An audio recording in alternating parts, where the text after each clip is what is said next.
و ئیش و کاری پێغەمبەرانیش هەر ئەوە نەبووە بانجێک بێ و نوێژێک بێ لە مزگەوتەکە.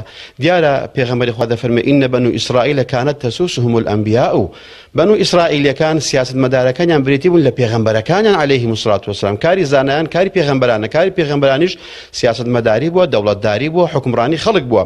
بۆیە ئەم لەمەلانەیە ملکەچکردن بە مامۆستایانی ئاینی بەڕاستی حکوومەتی هەرێم تێیدا موفەق نەبووە، نەیتوانیوە کەمل بە هەموو مامۆستایانی ئاینی با خەڵکانێک هەبن، بەڵام نەیتوانیوە ملمان پێکەس بکات دوای ئەوەی کە بە بڕیارێکی نایاسایی و بە بڕیارێکی سیاسی ئێمە دوور خراینەوە لە مزگەوتەکەمان.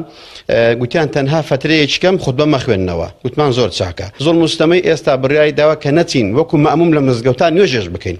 ئەمن خۆم یەکم لەو مەلایانی کە دەرکراوم و ئێستا لە هەر مزگەوتێک دەچم ئەگەر دوو جاران بچمە یەک مزگەوتی برایانی هێزی ناوخۆ ئاسایش دەرم دەکەن دە مامۆستای کەمەوە ئەو مزگەوتەی. ئەو مزگەوتێک کە من ئەو گەڕەکەی من لێ مزگەوتێکی لێ سەدان ئەو مزگەوتم دەکرد، خەڵکێکی زۆر خۆشەویست لێمان خردەبەوە وەکو هەوادار و وەکو خۆشەویست.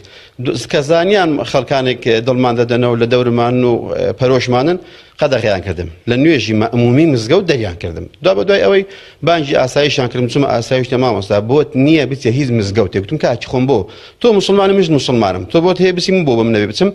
گوتی ئەمری ئەوقاف ئەو هەمان بۆ هاتووە، ئێمەش هیچ دەسەڵاتمان نییە. حتا هەندێک دۆست و برادەریش هێشتا حەزەریان لەسەر ناوێن سەردانمان بکەن.